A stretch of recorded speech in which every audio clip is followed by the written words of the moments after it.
안녕하세요. 저는 미얀마에서 온 22살 라비온이라고 합니다. 라바신 저마로 유마리 라게 어떤 세동이 12대 라비온 피바이신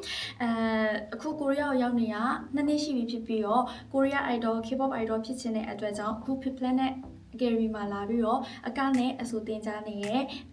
ကျောင်းသူပဲဖြစ်ပါတယ်ရှင်ငယ်ငယ်လေးကလေးကအစိုးနဲ့အကောက်ဝါသနာပါခဲ့ပေမဲ့ K-pop ကိုစတည်ရဲ့အချိန်ကနေစပြီးတော့ K-pop ကဘဝရဲ့အရာဖြစ်ခဲ့ပါတယ်။အဲဒါကြောင့် K-pop music video တွေ stage performance တွေကိုကြည့်ပြီးတော့အရန်ကိုလေးစားအားကျခဲ့ရပြီးတော့ဒီနေ့မှာ K-pop idol ဖြစ်ရင်ကောင်းမှာပဲဆိုတဲ့စိတ်ဝင်လာပြီးတော့ K-pop idol အိမ်မက်ကိုစတင်မခဲ့ရပါ။အထူးသဖြင့် EXO ဆိုညွှန်ရှိတဲ့ Blackpink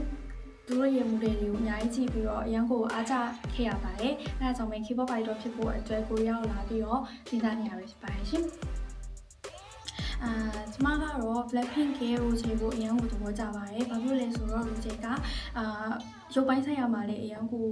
ပြည့်စုံတဲ့ idol တယောက်ဖြစ်ပြီးတော့အဆိုရောအကာရော stage performance တွေမှာရောအရန်ကိုပြည့်စုံတဲ့အရန်ကို talented ရှိတဲ့ idol တယောက်ကိုခံယူမိရတဲ့အတွက်အရန်ကိုလေးစားအားကြရပါတယ်။အဲဒါကြောင့်ကျမရဲ့ role model ကတော့ Blackpink ရဲ့ Roche ပဲဖြစ်ပါတယ်ရှင်။ဟုတ်ကဲ့ကျမကတော့ pop နဲ့ hip hop အမျိုးအစားကိုကြိုက်ပါတယ်။ဘာဖြစ်လဲဆိုတော့နားထောင်ရတာအရန်ကိုညင်ညောင်းပြီးတော့ hip hop ဆိုရင်လည်း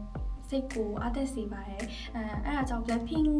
တချင်းတွေလည်းအရန်ကိုကြိုက်ပြီးတော့ဆိုညွှန်ရှိတဲ့တချင်းတွေကိုလည်းအရန်ကိုကြိုက်ပါတယ်။အဲတချင်းတွေနားထောင်ပြင်းနေပဲ K-pop idol train ကိုမခဲ့တဲ့အတွက်ကြောင့်အရန်ကိုသဘောကျပါတယ်။နောက်ပိုင်းမှာလည်းအဲ့လိုတချင်းတွေကိုလုပ်ချင်ပါတယ်။အရန်ကိုအားသာချက်ကတော့အဆိုပိုင်းမှာလည်းအားသာပြီးတော့နောက်ပိုင်းတရုပ်ဆောင်တဲ့အပိုင်းမှာလည်းအရန်ကိုပါပါတယ်။ငွေလေးတော့ဆိုရင်မှန်အောင်တယောက်သေးကြည့်ပြီးတော့တရုပ်ဆောင်လေးကျင်တာတွေခါကြီးလုပ်ဖြစ်ပါတယ်။အဲဒါကြောင့်အဆိုပိုင်းနဲ့တရုပ်ဆောင်ပိုင်းမှာအားသာချက်ရှိရလို့ထင်ပါတယ်ရှင်။နောက်ပိုင်း debut ဖြစ်ပြီဆိုရင်ကိုကidol ရဲ့ stage performance နဲ့ music video တွေကြည့်ပြီးတော့လေးစားအားကျခဲ့တဲ့အတွက်ကြောင့်တချိန်ချိန်မှာပရိသတ်တွေကကိုကိုပြန်ပြီးတော့လေးစားအားကျပြီးတော့ပျော်ရွှင်မှုတွေပေးနိုင်တဲ့ idol တယောက်ဖြစ်ချင်ပါတယ်ပြီးတော့တချင်းတွေရဲ့အမှုပညာတွေကနေတစင်းပျော်ရွှင်မှုတွေအားပေးမှုတွေခွန်အားတွေအရင်တစင်းပြီးချင်တဲ့ idol တယောက်ဖြစ်ချင်ပါတယ်ပြီးတော့ကျတော့လိုအပ်ချက်တွေရှိနေပေမဲ့လည်းအကောင်းဆုံးဖြည့်ဆည်းပြီးတော့နောက်ဆုံးမှာပါရမီအရင်ပြည့်ရဲ့ K-pop idol ကောင်တယောက်ဖြစ်ချင်ပါတယ်ရှင်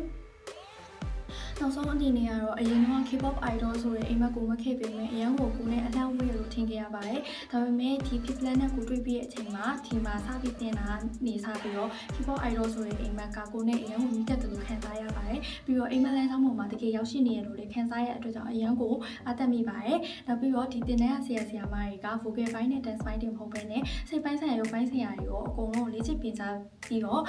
လိုအပ်ချက်တွေကိုဖြည့်ဆည်းပေးတဲ့အတွက်ကြောင့်ကိုယ့်ရဲ့အားနည်းချက်အားသာချက်တွေကိုသိရပြီးတော့အားနည်းချက်ရှိရင်လည်းအမြန်ဆုံး